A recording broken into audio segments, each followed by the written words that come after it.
The buzz on the spin. Kelpstrand was certainly trying to live up to the lady title she adorned herself with. She'd have a lot more success if she wasn't also trying to live up to the kelp part as well. Whoever told her that trying to be an underwater apuk was a good idea was lying through her teeth and needed to be slapped upside the head. Jabba the Hutt impersonator, a would-be mafioso, and now a comic book villain. What next? Gangbangers? A cult? So, you're the representative from administration? Lady Kelpstrand asks as she fingers a few coins in a petty display of wealth. She flicks them out of her hand, and it takes a few moments for the coins to sink through the murky water and land on the tiles with a tiny tinkling sound. So, you're the one stating the obvious now. I will admit that the varying routines from the local drug dealers stop all these performances from becoming too samey, but the general performance of favor me and screw over my competition while I lie to you is getting a little on the boring side, and it's only the third one. Hoagie states, and Lady Kelpstrand just freezes. He just threw the script out the window, and she needs a moment or three to mentally adjust. Chaziz giggles as Kelpstrand struggles for a moment and then throws her coins to the side. Fine, I'll cut right through the currents then. I don't know what you've been told by Sandsifter and Ghani, but if you were told by them that water is wet, you need to check twice, Kelpstrand says. Sandsifter is a sadist that feeds people that annoy her to her spiky tentacled horrors. Ghani cares less for lives than she does for shed scales, and those are just the girls you've met. Good job jumping back onto the script. I'm not following a damn script, Kelpstrand barks out. Are all you air suckers this annoying? What is wrong with you? What's wrong with me is that I have a series of drug-dealing criminals taking up more and more of my time and energy when I still have a massive list of things to do in order to keep my part of the station calm and profitable. So I've pretty much run out of patience to play along with a bunch of brain-soaked, tide-bound twerps. So just give me your spin on this situation so I can add it to the pile of lies and see what actually useful information I can pull out of this bag of leashes. Lady Kelpstrand just stares at him for a minute and then lets out a very annoyed sigh. She then looks upward and seems to go limp. Sandsifter wants to strangle everyone out. Ghani wants to keep stealing everyone else's supply. Professor Vector is trying to make an even more dangerous concentration on the cheap, and between the Frenzy Gang recruiting en masse and Luna starting to believe her own cult's lies, things are getting out of hand. And I'm sure your little kingdom is having its sacred herbs being denied with everyone scrambling for more. Something like that, Kelpstrand says, and Hoagie nods. Is there anything else? Or do I have all the details? He asks, knowing she's left out enough to fill a novel in all likelihood. That's all, she says, and he nods. All right then. Thank you for your time. I'm sure I'm about to get grabbed by someone else shortly after leaving your territory, so please don't try to do something stupid and set off any depth charges or something, Hoagie says, turning around and leaving the audience chamber the would-be noblewoman was in. You've been awfully quiet. Hoagie notes quietly to Chaziz as she stays close. I'm trying not to laugh. It's hard, that dress is so stupid, Chaziz whispers back before snorting. Yeah, I noticed. How did you keep a straight face? She begs to know as they leave the building entirely and start moving towards the nearest administration elevator, fully expecting to be accosted on the way. I need to show you girls a training video. A drill sergeant screaming in your face and telling you to do stupid things over and over again and giving you even more hell if you so much as smile. I've been trained to keep a straight face, but damn if that wasn't a close one. Oh my God, did that woman put on her makeup with a paint roller? Chaziz fully breaks and collapses on him entirely while giggling like mad. It's not like we have much in the way of a leg to stand on, though. Berserkers is bad enough as a gang, not to mention the Buzzkill and Million Stings hives as well. Sector 4 isn't as bad as this place. Oh? You haven't been trying to find the perfect mix of vegetable and fruit nectar to make the greatest honey possible, with full-on spies and saboteurs being sent off against rival hives. Hey, honey is serious business. It's a lifeline for all our hives, and without it... Chaziz pauses and gives Hoagie a tap on the head. We're not like these drug-pushing idiots. No, you just take something far more legal just as seriously, Hoagie says.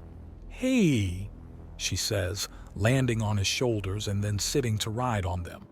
She crosses her arms and a bit of the spikes she's wearing dig into his scalp a little, but it's only a little pain and not a bloody one. She then stretches a bit and lets out a yawn. Losing energy? Hoagie asks. Keeping track of all the idiots is tiring. She confirms, and he nods a bit. Then she jerks in such a way as to keep the spikes on her outfit off him. Oh crap, they're digging in. I'm sorry. It's all right. You're not exactly heavy enough for them to be a problem. Not heavy? But I've got a lot to offer. She protests a little as she hefts her breasts a touch. I have no way of responding to that statement correctly. He notes, and she giggles a bit even as the bandaged and no longer bleeding form of a Hydro Nagasha swims up. You? Station administration? She asks, sounding out of breath. Me? Station administration. He responds, and Chaziz smiles at the goofy reply. I'm Drift of the Frenzy. We need to talk. She says, sounding annoyed already at his playfulness. Oh boy, here we go again. Fine. Carry me away. Hoagie says, holding up a hand, and he can vaguely feel the axiom flowing all around as she grabs his hand and swims off hard. Chaziz climbs down onto his back to avoid being rubbed up against the swimming tail of the flustered, hurt and annoyed Nagasha. Clearly the woman's having a very bad day and just wants it over. Hoagie can relate. He averages one of those a week. She drops him off and points him towards a building draped in all sorts of colored polymer streamers. Clearly, underwater gang signs have to be scratched into things or made of something else. In this case, long, non-soluble ribbons, mostly in a blue to green pattern with white triangles that are likely designed to look like teeth of some kind. As he enters the building, he's first in a room with about 24 differing aquatic and amphibious women, all armed with spears and knives, milling around and some watching a screen with some local music video playing. One of them, an AKA, points to the door at the far end of the room, and Hoagie just walks through. Of course, here comes the gangbanger routine. First hint he gets that he's on the money is the now familiar purple haze in the water as he walks in. A quick sniff, and it's dream petal all right, but there's something else. It's been cut with something neutral to thin it out. Aye, welcome. Finally we meet. You know it is hard to get a human to come on down where it's both... What did that silly bit of movie say? Better where it's wetter. Whatever. Anyways, welcome to the little frenzy castle. Not as fancy as that goof Kelpstrand's home, but it certainly serves. From what I hear, you've been doing the rounds here in the wetworks, and I just can't help but wonder why. You get me? The extremely toothy AKA woman asks as she swims up, pushing aside some of the dream petal currents away from her as she does it. Had a complaint from this sector about Sector 4, so I showed up to solve the problem, and everyone wants to know what I'm doing here. Oh, true that. Makes sense. After all, if one of the big girls is getting too big for her bra, then she's going to try and push everyone out of the way before she starts spilling out. You know what I mean? She asks, and Hoagie sighs. Which means that now you're taking your turn to try and get me to do what you want. I've just about had the whole run, unless there's more than the cult after this. Hoagie remarks. Bunch of minnows. But I don't think a group of 4 or 5 girls got the tits to try grabbing you, she says, taking a deep huff of the dream petal and smiling. Anyways, call me. Fuck, I don't care what you call me. But I'm the boss lady of the frenzy. Long story short, we don't take shit from any of the other girls, and because we won't just turn and run when they show teeth, we're suddenly a big problem for everyone. Blah, blah, boring, stupid, silly game stuff. All right, so what's your pitch about the relationships to Sector 4? Fuck, I don't know. Everyone wanted to at least say hi to you, so I figured I'd get my turn in to make sure that no one thinks we're not doing anything. You can leave if you want to. It's just important to be seen being part of this. I mean, hell, I don't even rely much on the Sector 4 stuff. It's just a fun little extra with all the other stuff. What do you run with? Hoagie asks. Fuck man, that ain't your business. Anyways, we had our talk. I've been seen talking to you, so now everyone's gonna swim in circles trying to figure out what I'm doing. Walk off and get grabbed by the next group. You can go in peace, but if you start shit, you're getting stabbed. I stab back, but don't worry, I'm leaving, Hoagie says, turning around and walking out of the room. 2 minutes later, Hoagie's climbing the rungs up the side of a building and Chazzy finally speaks again. Why the hell is the biggest idiot of the bunch the one that makes the most sense? Because she knows what's going on is stupid and is only playing along just enough to not be considered as just another piece on the game board, but rather another player. Did you pay attention to where she was located? Right between Sand Sifter and Kelpstrand's places. Maybe a bit to the side, but she's between them. Chazzy realizes that's right. So if they get into a pissing contest, they're going to roll over her and her gang unless they consider her a valid threat. Which playing the game does, Hoagie says as he climbs up a couple of floors. Once they get onto the next walkway, an albino AKA with large billowing fins is waiting for them. Her stark white dress blends in with her scales and she looks more akin to a ghost than a fish. Let me guess, you're Luna?